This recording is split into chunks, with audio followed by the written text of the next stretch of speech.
আসসালামু আলাইকুম, সবাই কেমন আছেন? আশা করি সকলে ভালো আছেন। আমি মোহাম্মদ আলামিন। তো আমি আজকে চলে আসলাম মসজিদে নববীর সামনে, দেখতে পাচ্ছেন। তো গতকালকে আপনাদেরকে দিয়েছি মসজিদ নববীর ছাদের ভিডিও। তো আজকে আপনাদেরকে দেখাবো মসজিদ নববীর ভিতরে কত অসাধারণ সৌন্দর্য দৃশ্য। ভিতরে চলে আসলাম, দেখতে পাচ্ছেন। আপনার আমার বাম পাশে কিন্তু দেখতে পাচ্ছেন ঝমঝম পানির কত বোতল রয়েছে। তো এখান থেকে কিন্তু হাজিরা পানি পান করতেছেন, দেখতে পাচ্ছেন। ছাদের কত সুন্দর দৃশ্য, কারুকার্য কত সুন্দর, লাইটিং কত সুন্দর করে করেছেন, দেখেন। মানে এক কথায় অসাধারণ সুন্দর। দেখেন হাজী সাহেবরা কিন্তু এখানে কোরআন তেলাওয়াত করতেছেন, নামাজ পড়তেছেন, সবাই কিন্তু আমলরত অবস্থায় রয়েছেন এখানে।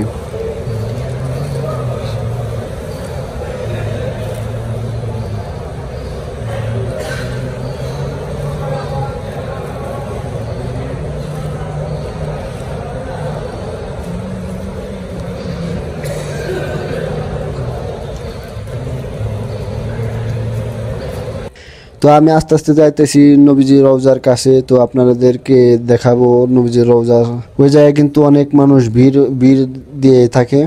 তো সবসময় ওই জায়গায় থাকে, মানুষ থাকে, আমল করে, নামাজ পড়ে, জিকির আজগার করে, কোরআন শরীফ তেলাওয়াত করে। তো দেখতে পাচ্ছেন কত সুন্দর মসজিদের ছাদের উপরের থেকে নিচে কিন্তু অনেক আরো বেশি সুন্দর। এখানে দেখতে পাচ্ছেন বাঙালি ভাইরা কাজ করতেছে। তো এখানে দেখতে পাচ্ছেন এটা এই পিলারের নিচে কিন্তু এটা তামা দিয়ে বানানো হয়েছে, দেখতে পাচ্ছেন গোল্ডেন কালার। তো কেমন হয়েছে আমাদের কমেন্টে জানাবেন। মসজিদের ভিতরের দৃশ্য কেমন দেখতে পাচ্ছেন। আমি কিন্তু এখন মূল মসজিদের ভিতরে প্রবেশ করতেছি। রিয়াজুল জান্নার সামনে কিন্তু এরকম দেখতে পাচ্ছেন, এরকমই আছে, আমরেলা আছে, কত সুন্দর। এখান থেকে সবুজ গম্বুজ দেখা যাচ্ছে। আসসালামু আলাইকুম ইয়া রাসূলুল্লাহ, আসসালামু আলাইকুম ইয়া হাবিবাল্লাহ, আসসালামু আলাইকুম ইয়া রাহমাতুল্লিল আলামিন। এখানে কিন্তু মসজিদের সামনে হযরত আলী রাদিয়াল্লাহু তাআলা আনহু, হযরত উমর রাদিয়াল্লাহু তাআলা, হযরত আবু বকর রাদিয়াল্লাহু তাআলা, মুহাম্মদ সাল্লাল্লাহু আলাইহি সাল্লাম, আল্লাহর নাম, সবার নামে কিন্তু এখানে কিন্তু লেখা রয়েছে। তো এখানে হাজী সাহেবরা আমলরত অবস্থায় আছেন, দেখতে পাচ্ছেন।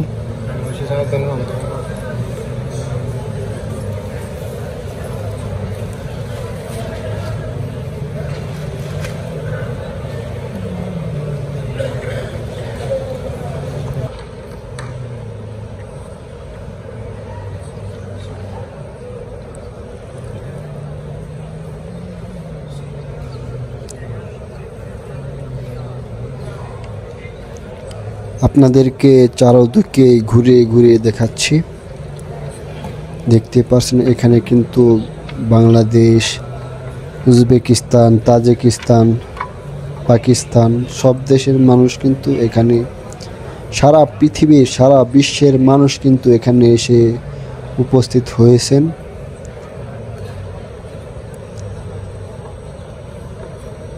তো দেখতে পাচ্ছেন চারদিকের কত ভিউ। ভিতরে আরো বেশি, উপরের থেকে ভিতরে আরো বেশি সুন্দর লাগে।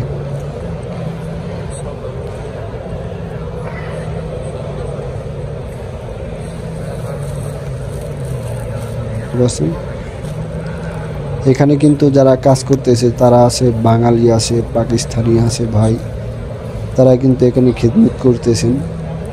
তাদের কপাল দেখেন কত ভাগ্য।